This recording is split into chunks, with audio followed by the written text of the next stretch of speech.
Alors jusqu'à présent, on a utilisé des outils analogiques, que ce soit au niveau du GBF ou au niveau de l'oscilloscope, puisqu'on l'utilisait en mode analogique.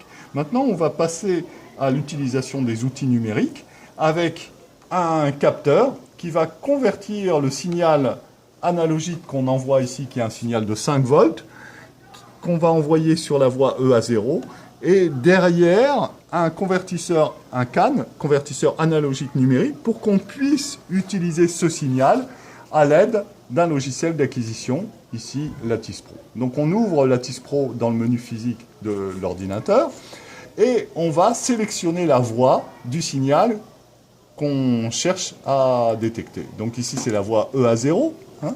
Donc je vais envoyer ce signal de 5 volts, ici, sur EA0. Donc je vais réaliser tout simplement ce circuit, une tension de 5 volts envoyée sur EA0. Ici, en fait, la masse de l'alimentation est reliée à la masse de l'entrée analogique du capteur. Donc je pourrais mettre un fil ici, hein, mais ce n'est pas nécessaire, c'est déjà relié par l'intérieur du boîtier. Qu'est-ce qu'il nous reste à régler? Eh bien, on a vu que l'ordinateur ne sait traiter que des données numériques, hein. C'est la raison pour laquelle on est obligé d'utiliser un convertisseur analogique numérique. Et donc, il va falloir indiquer à l'ordinateur combien de points on souhaite mesurer. Combien de mesures on souhaite faire. Donc ici, c'est affiché par défaut, 200 points. Il nous affiche aussi par défaut un temps d'échantillonnage à 100 microsecondes. On va conserver ces valeurs par défaut. Et si on multiplie 200 par 100 microsecondes, on obtient évidemment une durée totale de l'échantillon de mesure qui va être de 20 millisecondes.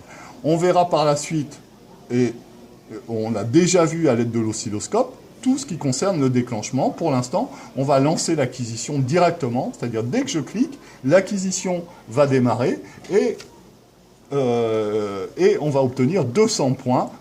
Voilà, là, ça y est. Ici, si on comptait, on a bien 200 points sur une durée de 20 millisecondes et on voit qu'à chaque fois, on mesure 5 volts, ce qui est naturel puisqu'on délivre une tension de 5 volts. Voilà, ça, c'est pour s'assurer que tout fonctionne. On va passer directement sur un deuxième circuit qu'on reconnaît ici, c'est-à-dire un diviseur de tension.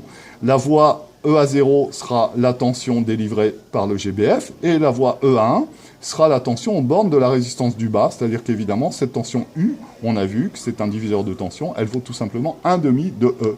Donc ici, cette tension de 5 volts, je vais l'envoyer également sur mon circuit, que je dois boucler cette fois-ci avec la masse. Hein, donc je ne vous dis pas de relier la masse de mon circuit ici à la masse du capteur. Et la tension petit u va être prise ici, entre les deux résistances, que je vais envoyer sur la voie E1. Voilà, mon circuit est bouclé. Qu'est-ce qu'il me reste à faire? Eh bien, à faire une nouvelle acquisition. Je ne souhaite pas enregistrer le travail précédent. Je sélectionne mes deux voies EA0 et EA1 en volts. Le nombre de points, je laisse, toujours par défaut, 200 points et 100 millilitres.